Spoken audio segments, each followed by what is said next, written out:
روزانہ ایسے اسلامی واقعات سننے کے لیے ہمارے چینل کو سبسکرائب ضرور کریں۔ حضرت اسماعیل علیہ السلام کی پرورش۔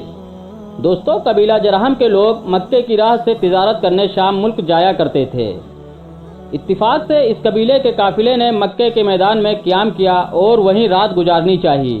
انہوں نے دیکھا کہ پرندے اڑ رہے ہیں، سمجھا کہ یہاں کہیں پانی کا چشمہ ضرور ہے۔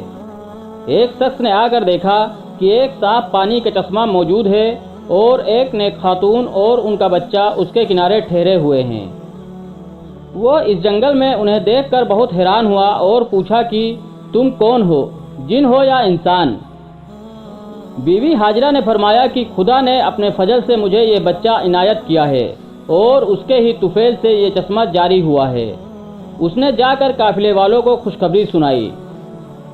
قافلے کا سردار بیوی صاحبہ کی خدمت میں آیا اور کہا کہ اگر حکم ہو تو ہماری قوم یہاں آ کر آباد ہو جائے، اس طرح آپ کی تنہائی اور وحشت بھی کم ہوگی اور آپ خوش ہوں گی۔ حضرت ہاجرہ نے فرمایا اگر میری سرپرستی قبول کرو تو جاؤ اور اپنے بال بچوں کو لے آؤ۔ ابھی تھوڑے ہی دن گزرے تھے کہ اس کی قوم اپنے بال بچوں اور جانوروں کے ساتھ حاضر ہوئی اور اسی چشمے کے پاس آباد ہو گئی۔ اس نے وہاں مکان بنائے اور حضرت اسماعیل کی پرورش کی ذمہ داری اپنے اوپر لے لی۔ اس طرح حضرت اسماعیل کی پرورش کا غیب سے انتظام ہوا۔ اسی قبیلے میں حضرت اسماعیل کی پرورش ہوئی۔ حضرت جبریل نے حضرت کو سارے حالات کی خبر کر دی۔ حضرت ابراہیم سال میں ایک بار سوار ہو کر یہاں آتے تھے اور اپنے بال بچوں سے مل کر واپس چلے جاتے تھے۔ جب حضرت اسماعیل کی عمر 15 سال کی ہوئی تو بیوی ہاجرہ کا انتقال ہو گیا اور انہیں حجر اسود کے پاس دفن کیا گیا۔ حضرت اسماعیل ماں کی جدائی سے غمگین ہوئے اور ان کا دل وہاں رہنے سے اچاٹ ہو گیا۔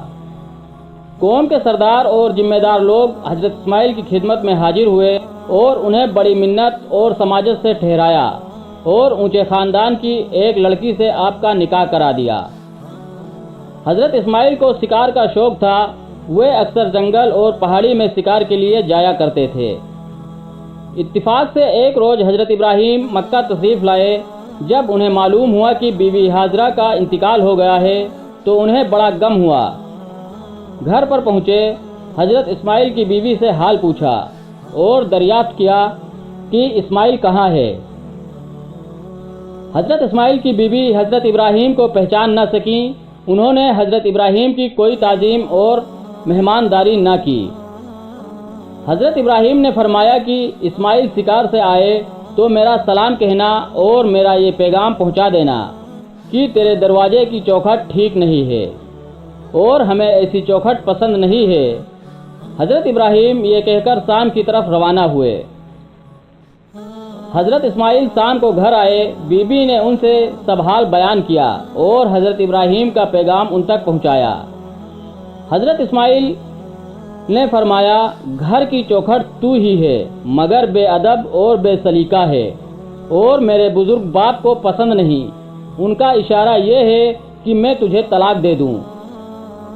حضرت اسماعیل نے بیوی سے الگ ہو کر ایک دوسری نیک خاتون سے نکاح کیا۔ حضرت ابراہیم جب دوسری بار مکہ تشریف لائے، اس نیک خاتون نے حضرت کی بڑی تعظیم کی اور کہا میرا شوہر شکار کے لیے باہر گیا ہے اور لونڈی آپ کی خدمت میں حاضر ہے۔